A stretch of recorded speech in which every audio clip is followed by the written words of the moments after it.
ایک بات ضرور یاد رکھیے، ابھی قربانی کے جانور آ چکے ہیں، یہ مبارک دن عبادت کے دن ہے. ہم خاص طور پر ہمارے نوجوان ان دنوں کو جانوروں کے پیچھے لگا دیتے ہیں. جانوروں کا احترام کرنا چاہیے، ان کی عظمت کرنی چاہیے، ان کو تکلیف نہیں پہنچانا چاہیے، لیکن ہمیں خاص طور پر خیال رکھنا چاہیے ہم جس ملک میں رہتے ہیں یہاں کے لوگوں کے نزدیک ان جانوروں کی بڑی عظمت ہے. وہ ان کو اپنے خدا کا درجہ دیتے ہیں. اب ان کی وہ چیز غلط ہے، وہ الگ چیز ہے، لیکن ان کے نزدیک بہرحال اہمیت اس کی ہے. تو ہم ایسا کوئی کام نہ کریں جس سے ان کو تکلیف ہوتی ہے. ہاں وقت دن کے وقت میں ایسے علاقوں سے ہم جانوروں کو لے کر گزرتے ہیں جو ان کے علاقے ہوتے ہیں. ہم ہر وقت ان کو تکلیف دیتے ہیں، کہتے ہیں آپ بھائی مجھے مار. وہ پہلے ہی تکلیف چند کیسے حالات ہیں ہم سے زیادہ جانتے ہیں، کیا ان کے پلان ہے ہم سے زیادہ آپ واقف ہیں. لیکن موقع کم دیتے ہم دیتے ہیں، موقع ہم ان کو دیتے ہیں. ہم اگر اچھی طرح سے عمل کریں گے کبھی کوئی آفت ہم پر نہیں آ سکتی. ہماری غلطیوں کی وجہ سے ہم پر پابندیاں لاگو ہوتی ہیں. بنی اسرائیل کے سلسلے میں اللہ تعالیٰ نے فرمایا فَبِظُلْمٍ مِّنَ الَّذِينَ هَادُوا حَرَّمْنَا عَلَيْهِمْ طَيِّبَاتٍ أُحِلَّتْ لَهُمْ. ان کی نافرمانیوں کی وجہ سے ہم نے بہت سی ان پاکیزہ اور حلال چیزوں کو ان پر حرام قرار دیا جو ان پر حلال تھی، لیکن ان کے ظلم کی وجہ سے ان پر وہ چیزیں حرام قرار دی گئی. یعنی نافرمانیوں کی وجہ سے، ہماری کوتاہیوں کی وجہ سے اگر یہ حلال چیزیں جو اللہ کی طرف سے حلال ہیں ان پر پابندیاں آئیں گی تو سب سے بڑے مجرم ہم اللہ کے پاس ہوں گے. تو ہم کیوں ایسے موقع ان کو عنایت کریں جن موقعوں کی تلاش میں رہتے ہیں. ہماری غلطیوں کی وجہ سے پورے مسلمان مشکلات کا سامنا کر رہے ہیں. تو مصیبتیں ایسی آتی نہیں ہیں، ہم اس کے لیے مواقع فراہم کرتے ہیں. اگر ہم صحیح طریقے پر عبادت کریں گے تو کوئی عبادتوں سے مخالفت نہیں کر سکتا.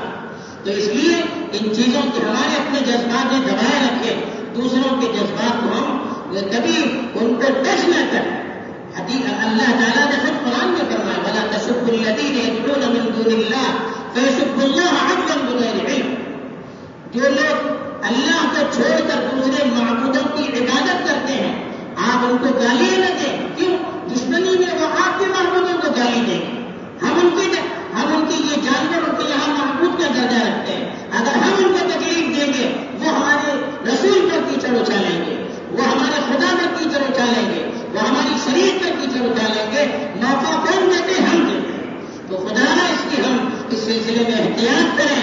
نوجوان خاص طور پر اس سلسلے میں خیال رکھیں. دن کے اوقات میں جانوروں کو کبھی نہ لائیں اور ایسے محلوں سے ایسے علاقوں سے نہ لائیں جہاں ان کے مکانات اور ان کی تعداد زیادہ ہے. ہم خیال کریں ہم مسلمان ہیں، ذمہ داری ہماری ہے. ان کے پاس شریعت نہیں ہے، ان کے پاس قانون نہیں ہے، پیغام ہم کو دینا ہے، نمونہ ہم کو بننا ہے. وہ کیا کرتے ہیں یہ نہ دیکھیے ہم کو کیا کرنا ہے یہ ہمیں دیکھنا ہے. ہماری شریعت ہمیں کیا دیتی ہے یہ ہم کو دیکھنا ہے. ہمارے اعمال کی وجہ سے وہ اسلام کو بدنام کرتے ہیں، وہ قرآن نہیں پڑھتے ہیں، وہ حدیث کو نہیں پڑھتے ہیں، وہ ہم کو دیکھتے ہیں، ہمارے اعمال کو دیکھتے ہیں اور ہماری بدنامی کی وجہ سے اسلام کو بدنام کرتے ہیں. خدا ایسا کوئی عمل ہم نہ کریں جس کی وجہ سے قرآن بدنام ہو، جس کی وجہ سے اسلام بدنام ہو. ایسا کوئی کام نہ کریں. اور دوسری بات بیل لاتے وقت بچوں کے ہاتھ میں نہ دیں. چھوٹے چھوٹے بچے لے کر آتے ہیں اور کتنی شور شرابہ کرتے ہوئے آتے ہیں. اللہ نہ کرے غیروں کے علاقوں کے سامنے سے ہم لاتے ہیں، جانور چھوٹ گیا تو کیا ہوگا؟ کتنی تکلیف ہوگی، سب کی تکلیف ہوگی. تو ان چیزوں کا خیال رکھیں.